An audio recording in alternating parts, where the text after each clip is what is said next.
Welcome to this short video on GPS in AFL. This is some data from a couple of years ago where there's a company down in Canberra that looks at collates all the GPS data for all AFL teams. Most AFL teams will have collect GPS data in training and competition. They'll have full-time people working there, exercise scientists getting all this data. And because it's quite a lot. In this subset of data, we've got 377 players and over 1,600 GPS files over a season. And so they analysed work rates, intensity, game demands, and then this is used to determine if you need to change rules, and also has information to quantify training intensities and specificity. So I'll show you the data. Here we have 2011, 2010, 2009, so a comparison. So total time, we're looking at 109 minutes, so this is a typical game. And distance over the game, around 13 kilometres. And here you got a small, the changes between 2010 and 2011. Average speed, 7 k's an hour. So that's kind of slow jog. But remember, this is average speed. Exertion index, this is what this particular GPS company use. It's just a one number to determine the training load for that particular game. What that is, I don't know because I don't tell anyone. So, but that's the number that is used by coaches within the team. Exertion index per minute, so that's just that divided by 109 gives you 1.25. So that's the basic overall measure of all those all the teams in the AFL and the 1,600 plus files. So on average, they're running around 13 k's. Obviously, there's going to be players running a lot more and some a lot less. So the exertion index, this is a graph from 2005 to 2011. You can see that over the past 6 years or so, you see this increase in exertion index. So this is exertion index per minute. So the game's gotten faster, more intense over the years. It's only dropped slightly in 2011. So I don't have data from 12, 13, 2013. But you can see there's an overall trend there that the game is getting more and more intense. The exertion per minute is significantly higher. So here's some more information. So from all these GPS files, you can get accelerations over 4 kilometers per hour in 1 second. So that's going from, for example, 0 to 4 plus in less than a second, or going from 4 to 8 kilometers per hour in less than 1 second. So there was 233 of those in a game. Accelerations over 10 kilometers per hour in 1 second, so say going from 10 to 20 kilometers per hour, there's only 11 of those. So going from 233 to 11, so 4 to 10 kilometers per hour, significantly greater effort required to do that, and so hence there was less in the game. Decelerations from 4 kilometers an hour in 1 second, so for example going from 8 to 4 kilometers per hour, is a deceleration within 1 second. There was 232 of those. For the faster decelerations of 10 kilometers per hour or more, there was only 14 of those. And again, these have the decelerations have a big effect on fatigue in the match. This one here, LCT, which is longest continuous time down here. Longest continuous time over 13 k's an hour, 32 seconds.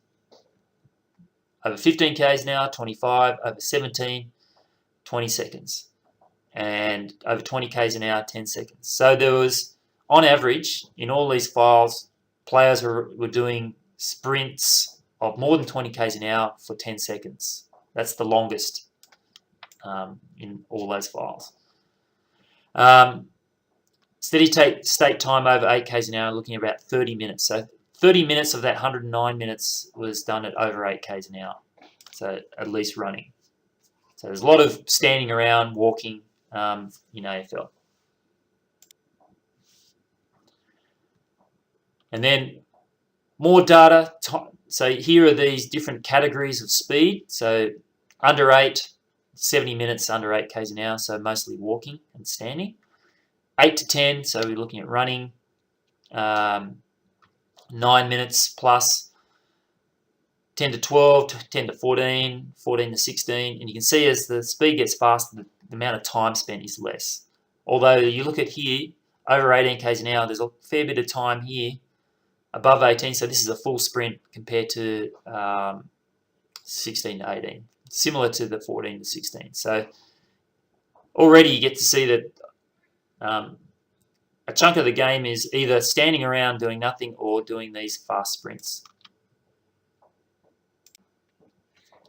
This is what's known as a box and whisker plot, and it's just the exertion index of each of the 17 teams in the AFL. And you can see that they're hovering up and below this line, quite similar. Okay, only this team here probably sticks out a bit more than the others in this one here. And incidentally, I think in this year, the team that had the lowest kilometres run, the lowest exertion index, ended up winning the comp. So what that says is that that team obviously could kick the ball through the sticks better than others and didn't have to do as much running to do it. So it's not just the volume that the players completed in the games. It's obviously the skill of kicking and kicking goals also, and passing is critical for success. So you just can't look at this GPS data and say what's a good team, what's a bad team. You have to look at the whole picture. Again, we've got our exertion index, 141. This is the top 4 teams. This is the bottom 4. And notice that there's less than 1% difference between the top 4 and the bottom 4 in terms of exertion over a game.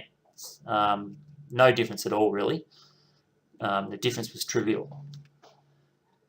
Same with the per minute, trivial difference. The distance, no difference between the top 4 and the bottom 4 in the competition. Steady state time above 8 k's an hour, there was a small difference there, and time over 18 kilometers per hour, a trivial difference there. So what that says is the top best teams and the bottom 4 teams, there was not that much difference between these GPS variables. So obviously there has to be another component, which is the skill component. The skill of kicking goals will determine who is in the top 4 and who is in the bottom 4.